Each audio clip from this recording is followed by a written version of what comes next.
for setting us up, and welcome everyone to May's LunchMAR webinar.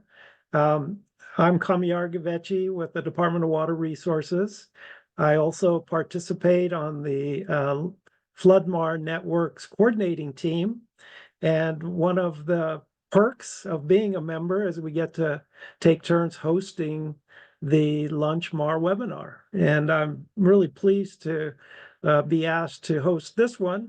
The Multi-Benefit Land Repurposing grant program is really near and dear to my heart. I'm really pleased that we're moving the conversation away from land retirement or fallowing to how can farmers use their land more effectively while helping restore our groundwater basins.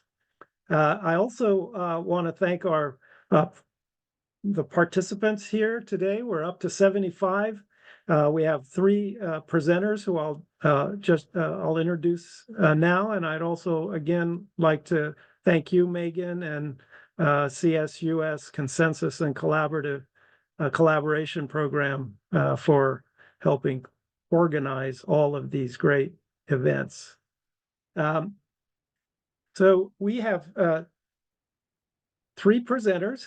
Keali'I is a division director at the Department of Conservation, and Keali'I is helping regions shape and lead their climate resilience strategies for agricultural land, wildfire, and groundwater sustainability.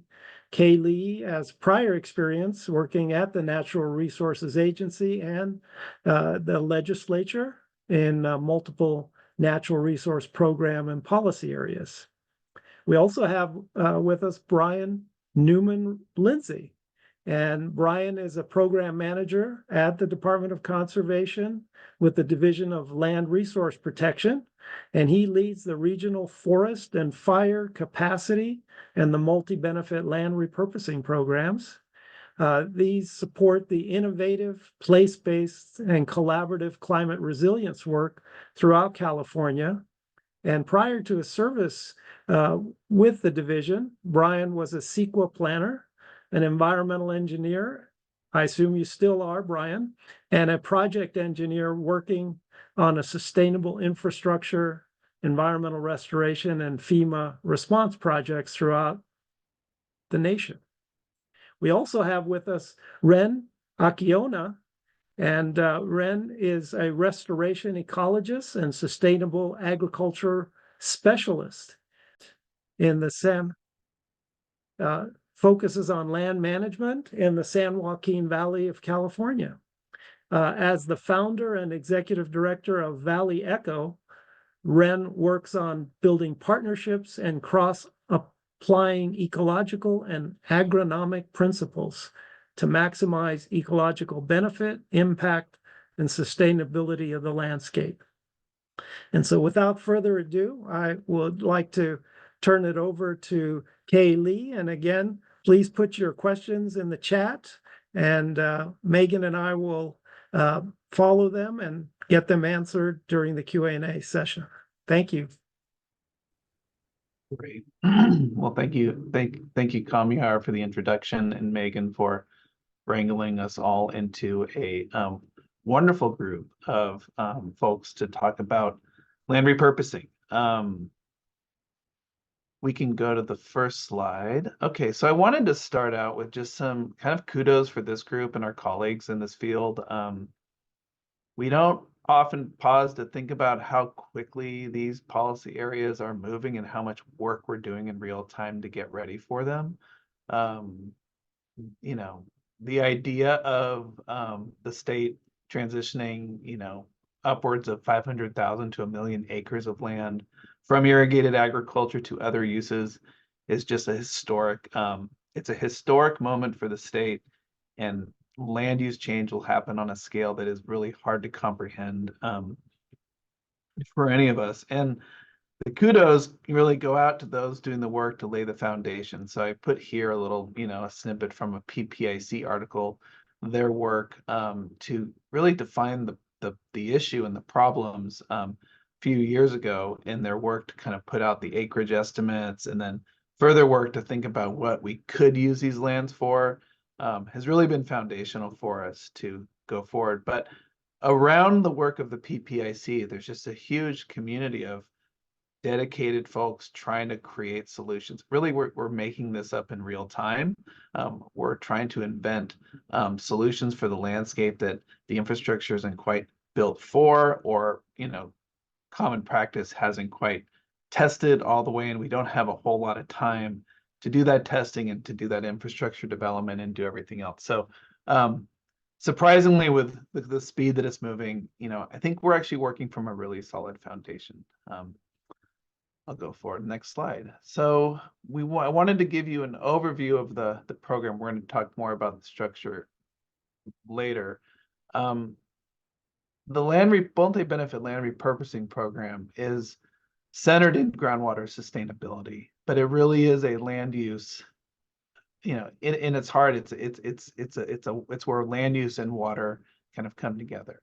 What we're trying to do in the program is, when thinking about how much land will come out of production, we're trying to reduce the harm that could come from piecemeal fallowing, or walking away from lands, or urbanism, just piecemeal actions across the landscape, and really try to focus in on how are we going to be strategic about this historic land shift. The program emphasizes regions as the primary decision point, who we're empowering to think about, just like we do with land use generally.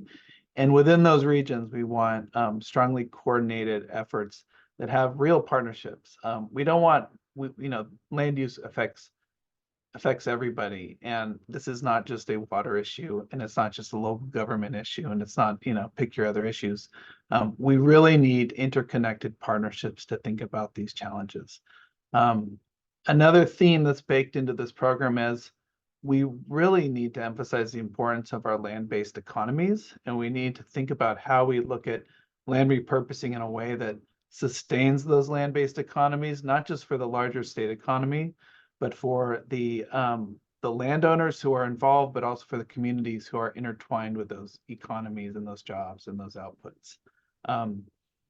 Habitat restoration, connectivity, crucial to acknowledge the habitat that exists on our agricultural lands, and even more crucial to think about how can we strengthen those agricultural those habitat resources and better connect them across our agricultural landscape with these land use changes.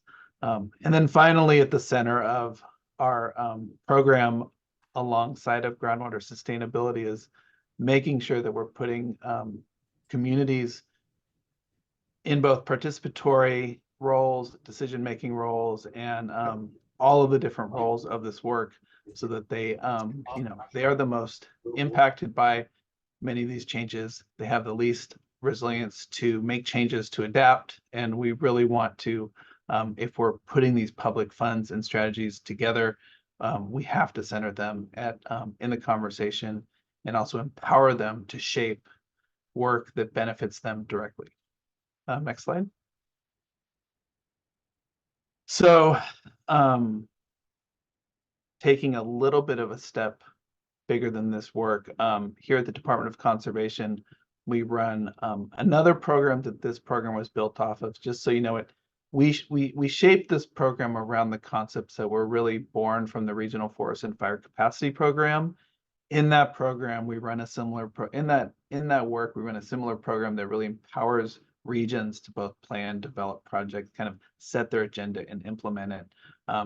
And through that, we've been able to really shape how the mechanics of a program like this can work efficiently and result in that regional empowerment and flexibility to address the problems and move forward programs and meet their needs best.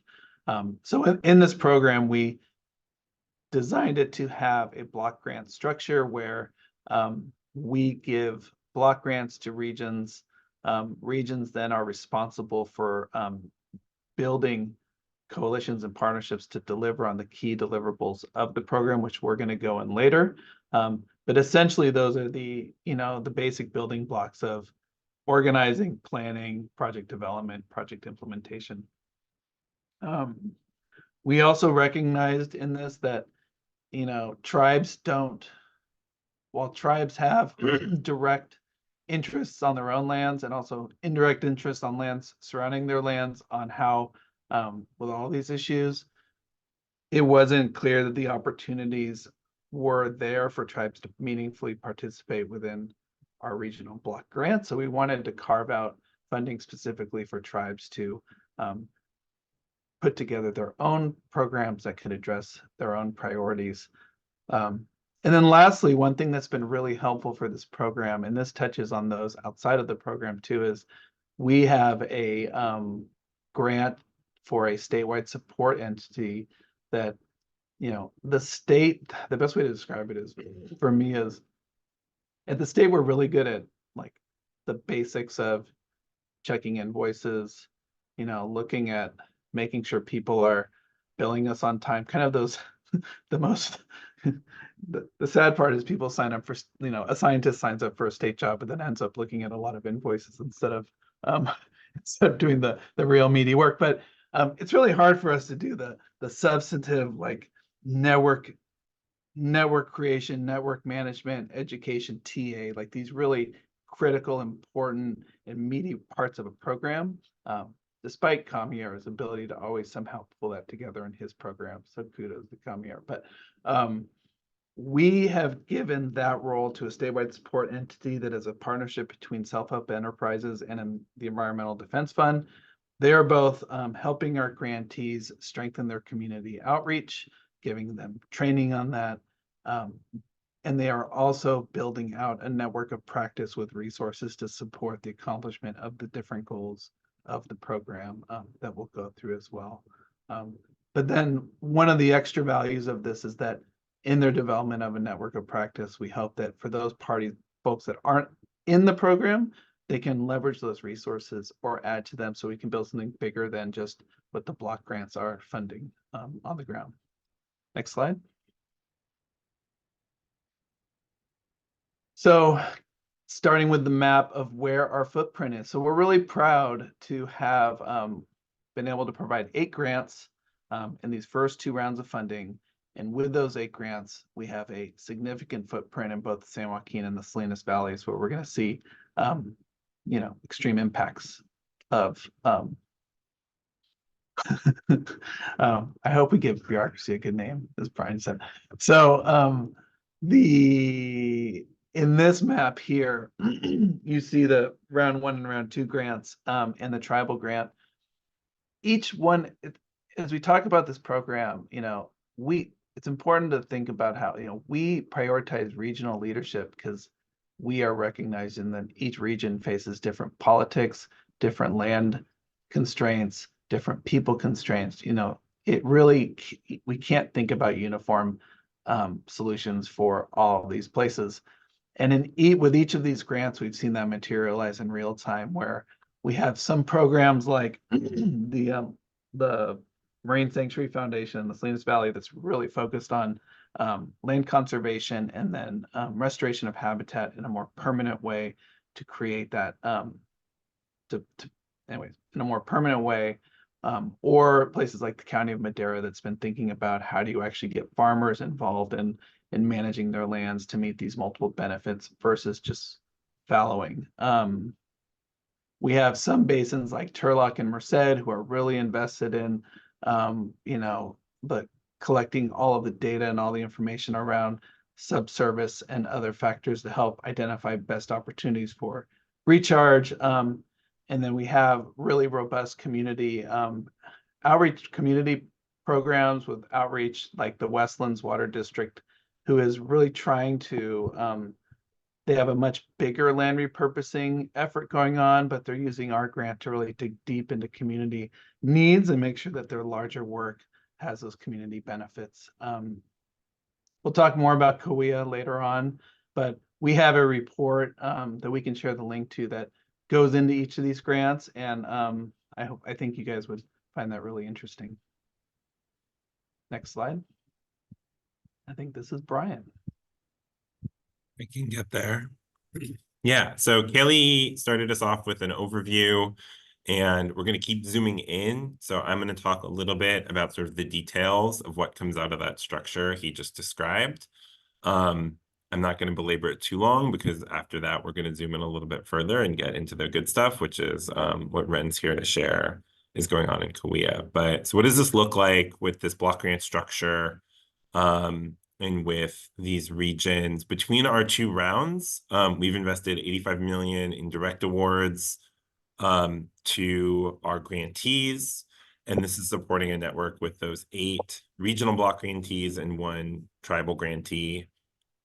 Those direct grantees are in formal partnerships with 52 organizations. So every one of those regional block grantees is a backbone organization supporting a network of formal partners who bring other dimensions to the work and make that core program in that region as strong as it can be, to tackle the individual problems of those regions. And then beyond that, they all also do outreach and engagement and bring in additional collaborators. So we have another 50 plus collaborating organizations. So they're not part of those same formal partnerships, but they're deeply involved in giving feedback or working on specific projects.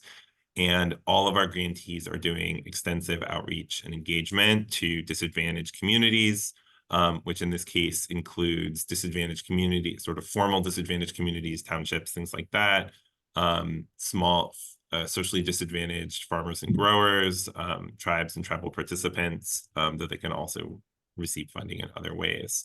So we're really excited to see kind of how this network grows. This is something that is really meaningful to us, is this collaborative framework.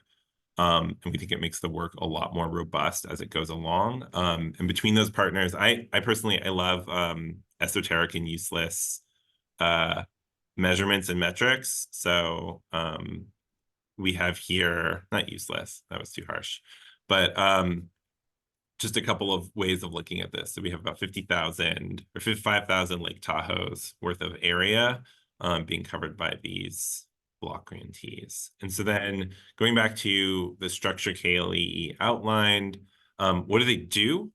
All of our grantees have a suite of essential program activities that they engage in that include deliverables and these kind of foundational supporting efforts. So I've broken this up in 2 dimensions. In those deliverables, these are the same ones you saw on that previous slide, but they are responsible for creating these land repurposing plans. These are larger scale regional planning efforts that integrate multiple benefits and land repurposing targets, and align those with other planning efforts. That could be land use planning and general plans. Unsurprisingly, it's also meant to really support and enhance the groundwater sustainability plans of these regions. And so every one of our block grantees either is a GSA or is formally partnered with a GSA, so that these plans can really be deeply aligned and connected to Sigma actions that are going to have to be taken over the next 20 years.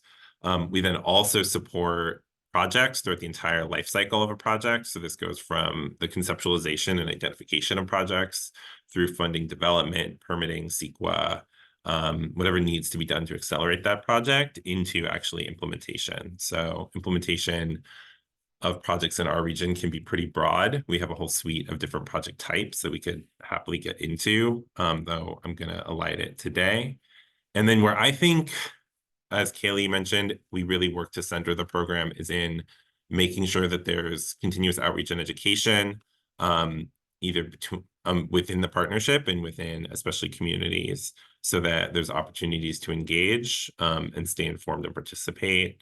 And finally, all of our grantees have a strong monitoring and evaluation component that's being supported by statewide support, so that this can be an adaptive cycle. So we're really hoping to get real-time data and feedback out of the land repurposing projects that can feed back into these plans and all the other work and figure out what works and how to accelerate that. And then as we do all this, we are always working to build and sustain capacity among all the partners within our region. We think this is really crucial to building successful stewardship over really a generation. And then making sure that there's space, time, and effort putting directly into collaborative practice so that we can really enhance and amplify the successes where we find them. So I'm going to stop there. I think we're going to pause for questions. I see that maybe we've got one question. And Keali'I, do you want to, or Megan, you want to read the questions out? And then Keali'I, do you want to give a brief answer about the Williamson Act? And anybody else, please feel free to raise your hand. I'm going to start, but then I'm going to ask Kaweah to help with the Q&A portion as your host.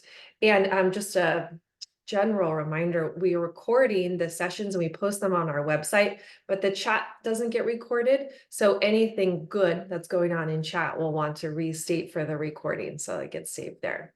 Oh, Kaweah, you're back. Did you want to kick off the Q&A? Sure. Thanks. And thanks, Brian, for keeping an eye on the chat.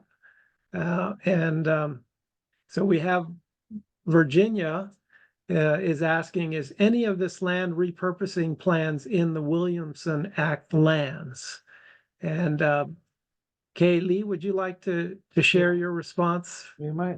My general assumption looking at these lands is that most of the land is going to be in the Williamson Act, or at least parcels within those projects will be in Williamson Act contracts. And I mean, the next question is that compatible with the Williamson Act? And the Williamson Act has a lot of flexibility that's really governed by the counties, and they make their local rules. So as projects are developed, they have to comply with local rules. But for the most part, there's a whole lot of flexibility for the type of work we're talking about baked into the Williamson Act. So it shouldn't be problems unless you're developing hard infrastructure like buildings.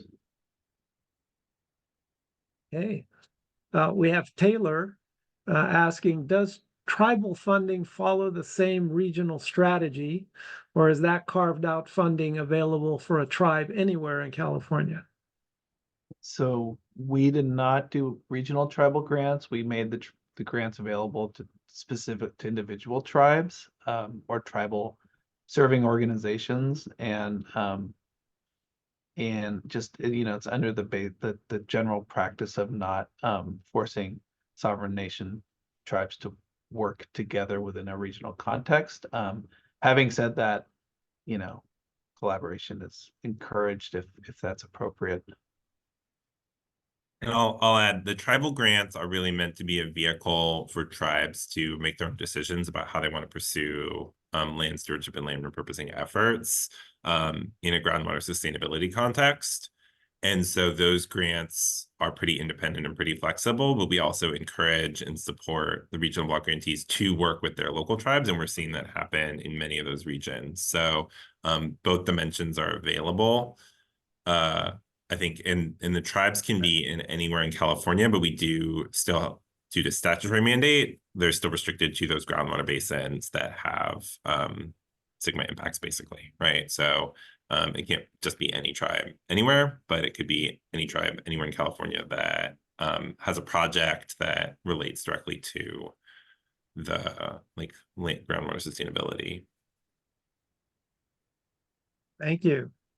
We have a question from Deborah, and she is asking, can you describe more fully the multi-benefit projects, more specifically related to habitat restoration and consideration of connectivity?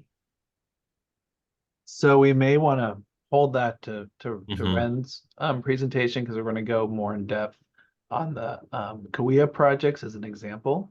And then maybe Reyn can talk about that more from his experience working on the projects across the valley later.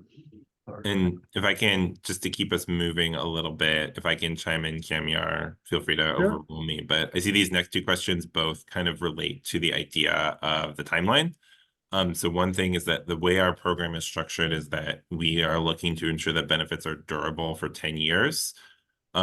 Specifically, so we have some grant-based and some sort of financial and deed restriction-based actions that get taken by the state or get taken by us to ensure that the benefits last those 10 years. We aren't necessarily expecting that they last longer than that. So some of our grantees are pursuing permanent conservation easements or fee title acquisitions with deed restrictions, things like that.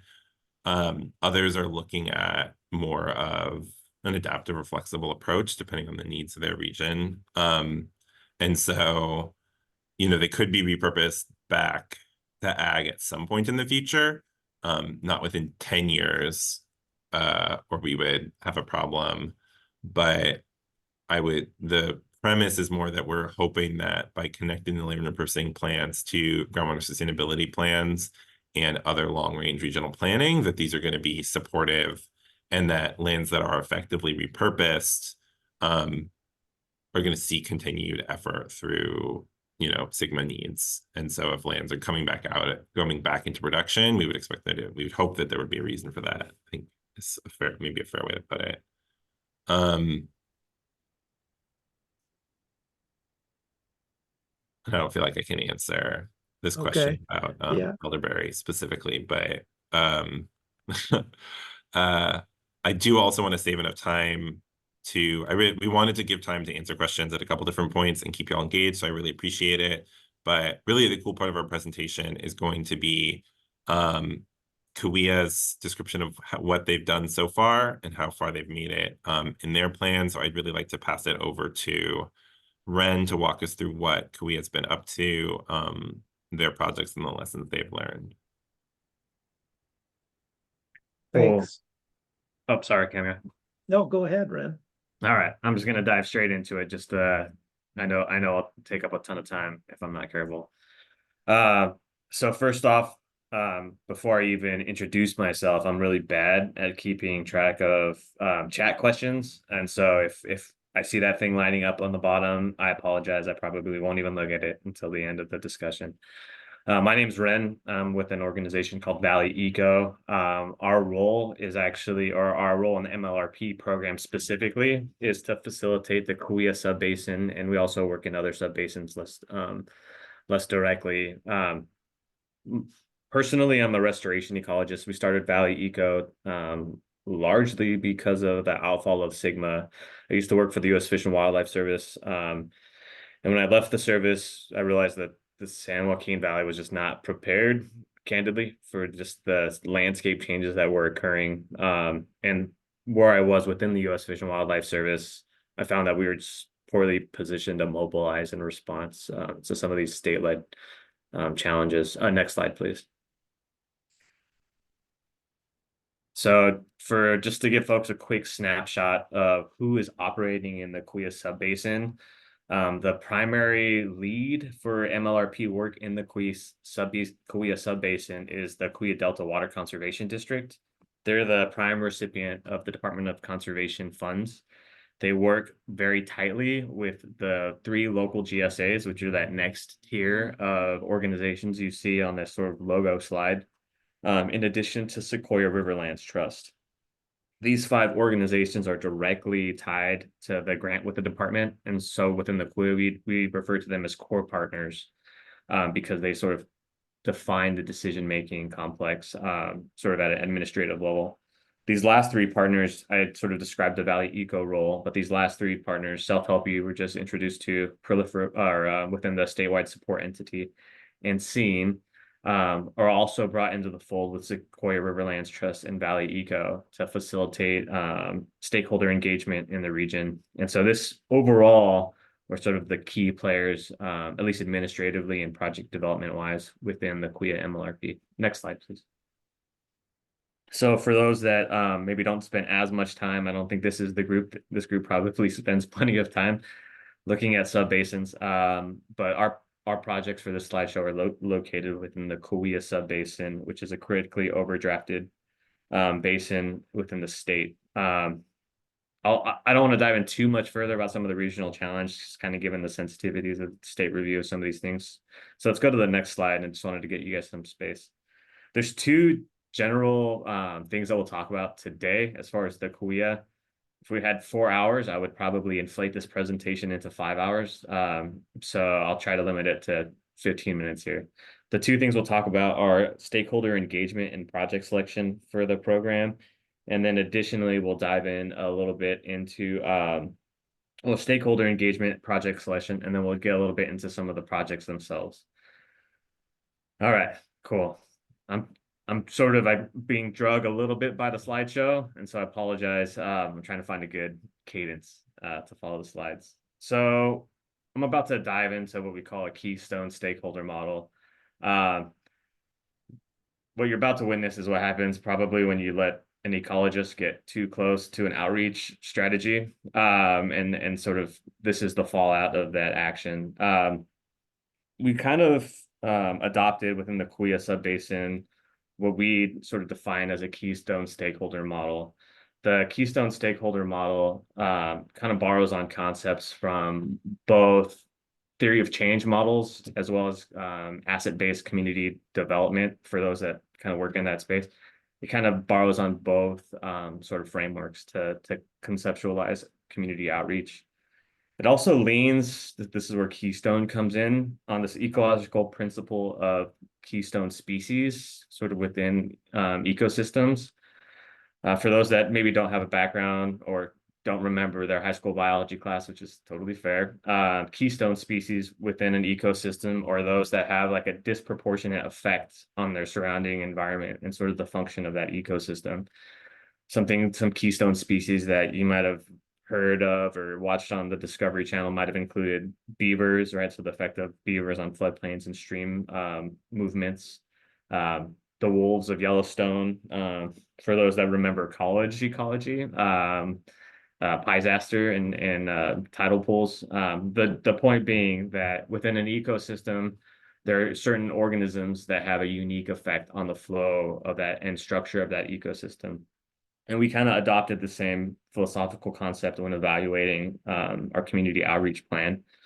In the Kaweah, we sort of created this keystone stakeholder model to identify organizations, entities, agencies that we believed had a disproportionate effect on the structure and connectivity of that ecosystem. Quote, ecosystem in this case is community.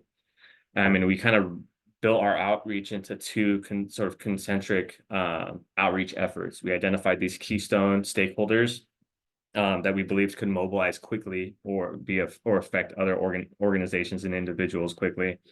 And then we moved through those keystone stakeholders to identify other keystones or to identify individuals within the community that we can engage with directly that may be difficult to identify otherwise. Next slide. So from the keystone stakeholders or through this model, we sort of built a stakeholder advisory committee. The stakeholder advisory committee has some pretty real and tangible roles within the Kaweah MLRP program. And we didn't want to take them for granted. For those that do a lot of stakeholder engagement, it's often lost in nuance, but attention from stakeholders is a critical asset, and we wanted to deploy that effectively.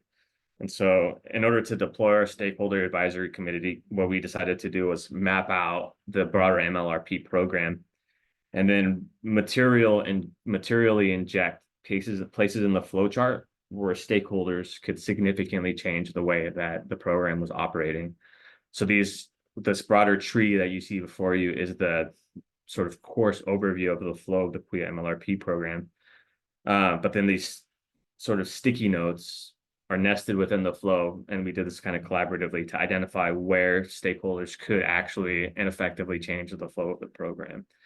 The ones that you see in front of you are on project selection or project review, development of project selection criteria, tracking project implementation, and a few different things within the development of an MLRP plan.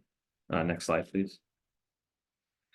So this, like I said, where the stakeholder committee falls within the Kaweah MLRP program is pretty tangible. When we went into project selection for the block grants in the Kaweah, we had a series of actions that this group had to go through in order to select a project. We released the solicitation, but prior to releasing that solicitation, we held an advisory or a stakeholder advisory committee meeting, and we laid out what we thought were going to be the primary selection criteria. We had probably an hour and a half meeting on the criteria, and then folks had some really powerful feedback from that committee. We rolled that into our project selection criteria that materially change what was in there. And then those project criteria were the ones that we released in the solicitation. Next slide. And I apologize if this is too process-based, but a lot of the MLRP program is development of process.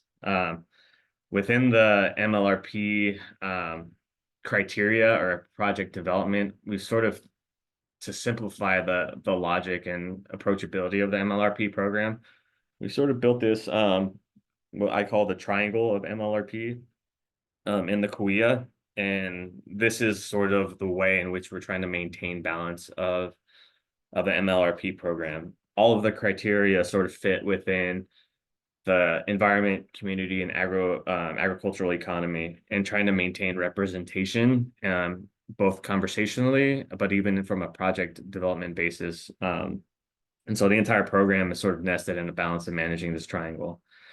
Some of the criteria that are addressed, again, based on the core partners and the stakeholder advisory committee and the Department of Conservation, were projects that significantly affect water quality and supply, projects that affect and improve the local disadvantaged community, provide economic and agricultural resiliency, and then provide regional ecological benefits. And I'm hesitant to get too far in the weeds, and hopefully we can have some conversation on the back end of this. Additionally to those big four, we were looking at geographical prioritization, including things like ecological connectivity. You'll see a map shortly, just showing that the projects were coordinating regionally with local partners, that they were scalable and feasible, and then a series of smaller project criteria, a lot of which were discussed with the stakeholder advisory committee. All right, next slide. Thank you. So from this process, we released a solicitation late last year. We received 15 eligible projects. We received 15 of which were eligible.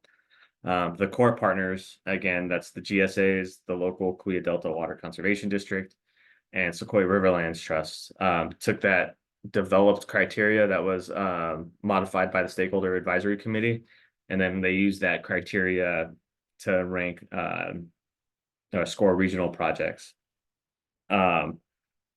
Lastly, sort of the last filter is that once projects were scored and the top scores were identified, those then went to the Stakeholder Advisory Committee, who reviewed them. And the sort of anecdote that I kind of say is I just want to make sure it's not in someone's backyard, right? And that these projects are actually viewed appropriately by the community.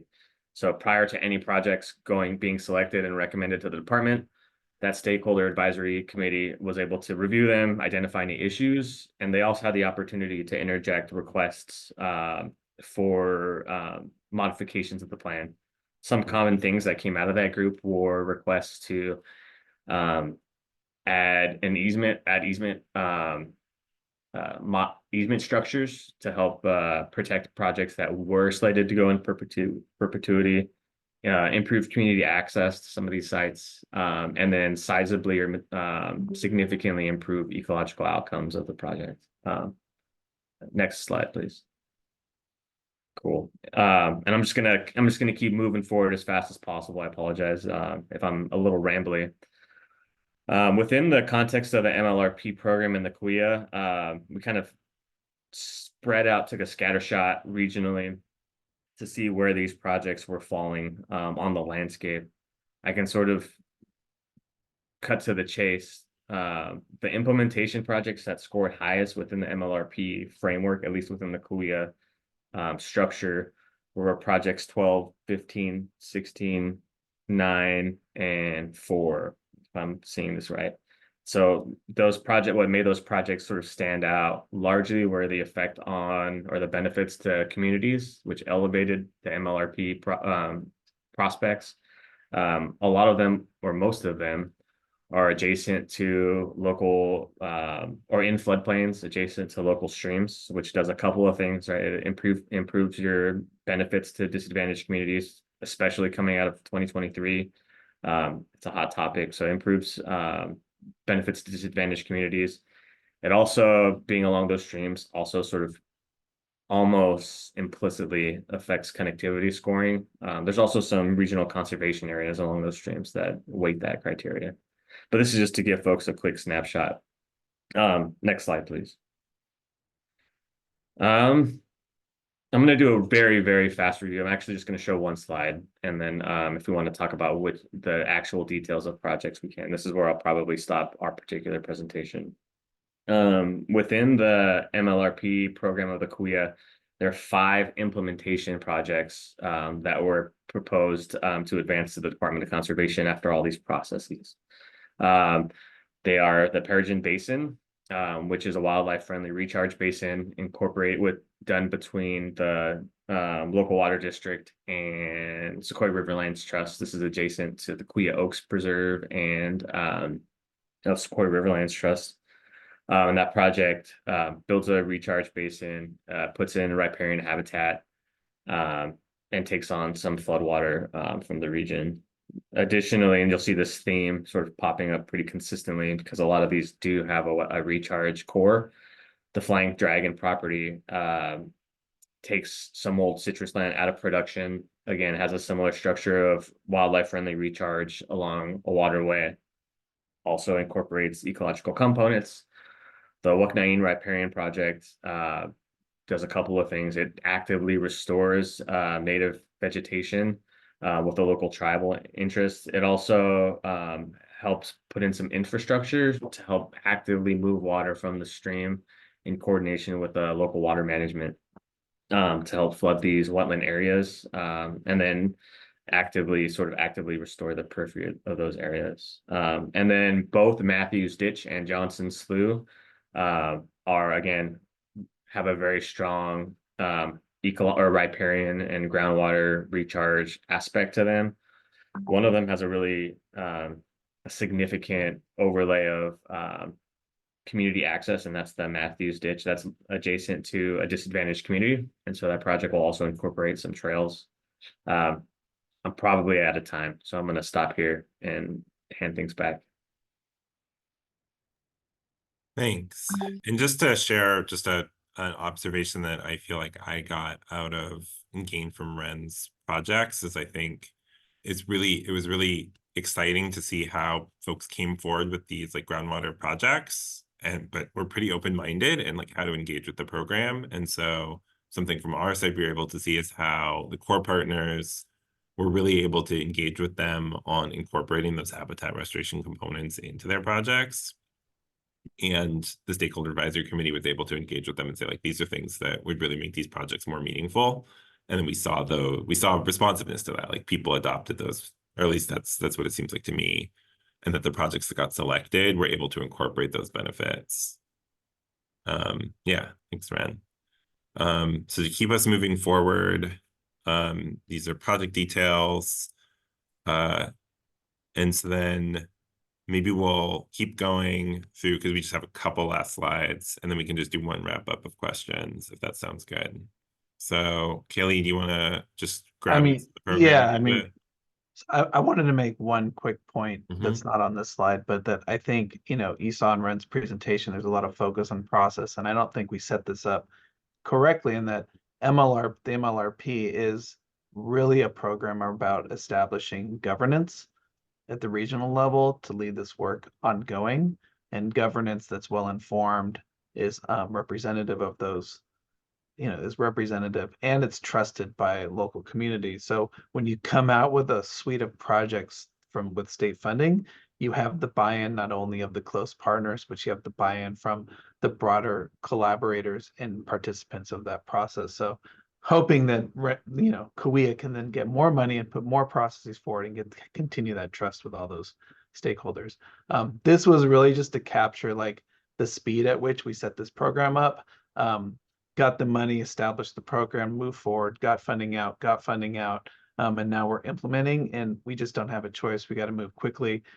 Going back to the original points made, like this is a quickly moving issue, and we are building the plan as we go. Leave it to you, Brian. Yeah, and so just to wrap us up and zoom back out a little bit from what Reyn was talking about. In our annual report, there's updates on sort of the overall state of the program, but we wanted to pull this out just as a useful highlight coming out of 2023. We've really seen, and just like what did we see? Where are we at so far? And I think we've seen a lot of progress on that community engagement, and the like really building up the structures and how people are going to involve and integrate communities in different dimensions to the land repurposing plans and into their feedback. They really figured out or made a lot of progress on this like project prioritization, selection, the methodology and the assessment, characterization of landscapes, characterization of needs, and how to incorporate feedback from different groups into those plans. So we're seeing a lot of movement on the development of how projects and which projects are going to move forward. More mixed and things that are still forthcoming are what are the actual structures and incentives that are going to be implemented. And so we're seeing a lot of creativity and a lot of ideas here around different types of conservation easements or land repurposing easements that need to be created from scratch, incentive payments for certain types of cover cropping or other types of repurposing actions, along with the kind of things you heard from Reyn today, which are more like, you know, permanent infrastructure projects. So we're excited to see more of those different opportunities and kind of get piloted. And then we're furthest back on progress reporting and tracking. This goes back to monitoring and evaluation, but we're seeing more come out in terms of standards. So to wrap us up, that's a bit on where we are now, but right now in the next year, we're seeing kind of incredible advancement in the land repurposing plans. So looking at how those are being developed, I think we're really excited to see actual drafts and first outcomes from coming out of those and see how that feeds back into the project selection and GSP implementation. We have a lot of projects coming down the pipeline. So some of these are development projects. A lot of them are implementation projects that are going to be reviewed this year. And again, we've got a lot of project types. So you saw a snapshot with Reyn and Kaweah, but we're also seeing a lot of other different types of ways folks are engaging with their regions. And then one person asked about metrics and evaluation, but going into this year, working with statewide support and all of our regional block grantees, we're trying to build out a more comprehensive program structure for where monitoring is going to be standardized and what types of metrics are going to feed into that and how we're going to qualify them. So I'm really excited to see that move forward. I think some really good work's gone into there, and to see like how that informs our work and how we can share out what we're learning. So with that, I think we want to leave you with a question, which is, do you see yourself in this program? Are your organizations or your work sound like something that either already are doing this, or is anything that we said, that Reyn said, or when Keali'I talked about those subregions, do you want to get more involved? Just inviting everybody to reflect on that. You can literally tell me, but really I'm hoping you'll just think about it, and then when you have time, reach out to us, get connected. So you can reach the program at MLRP@conservation.california.gov. You can also reach out directly to me. I'm happy to plug you into our program managers and connect you with our regions, or just talk more. So with that, thank you. Keali'I, if there's anything you want to add, or Kaweah, if you want to. Thank you, Brian, and Keali'I and Reyn. So what I'd like to do is just go into a final Q&A session, and I'll read the questions that have come in the chat, and then I invite participants to go ahead and raise their hand, and you can open your mic and maybe respond to Brian's question about how you see the FloodMAR network or your particular initiatives relating to participating in supporting the MLRP effort. So one question we have from Chelsea, and she says, I know this grant has some unique funding to support community input, such as allowing funds for transportation, food, and childcare at meetings, and paying participants for their time and expertise. I'm curious how that is going and if you see these provisions making a significant impact on the community involvement in the planning.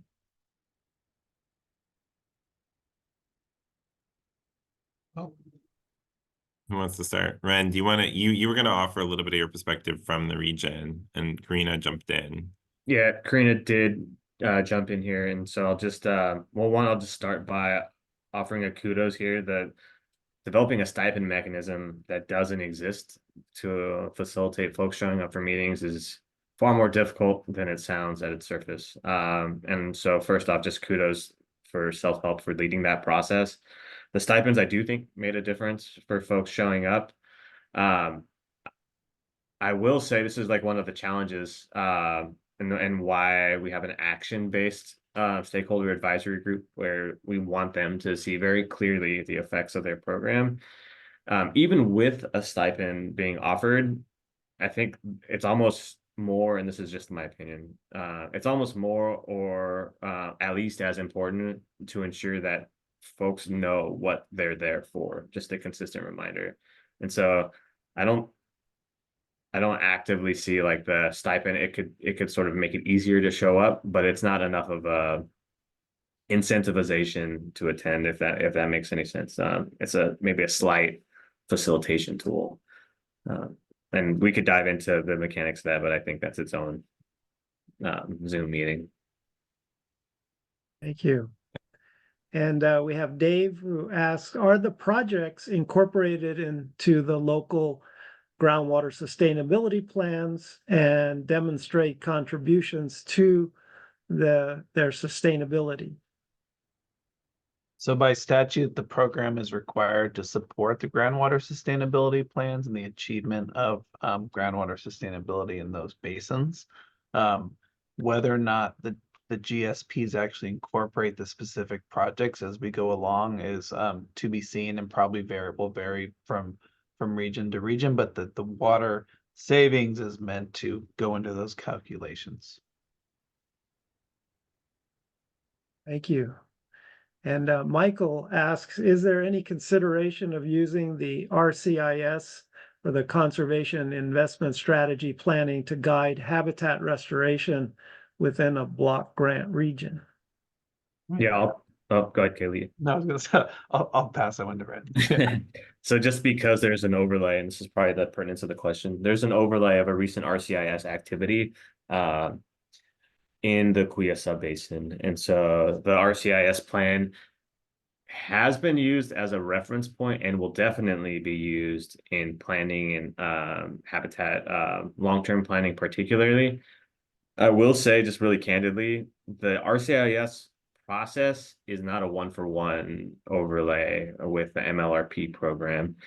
It also, each planning process as well, and I really like the RCIS work that's been done, but each one also carries with it some sort of socio-political load and bend, right? And so as we incorporate like IRWIM and RCIS into these as layers onto the MLRP program, we do have to be a little bit strategic in maintaining like a comfortable and representation, like sort of a comfortable engagement place where folks feel like, you know, the challenges of past regional planning efforts aren't like replicated.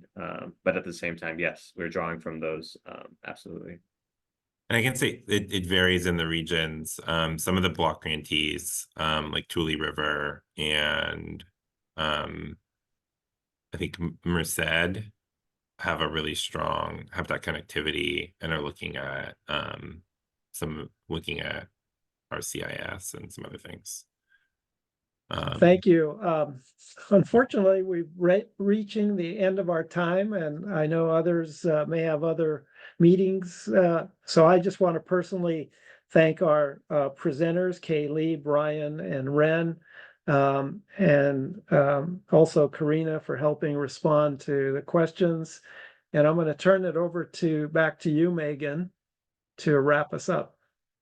Well, that's pretty much it. Also, I would like to extend my thanks, and we'll process the recording and get it posted to the floodmar.org website in about a week or so.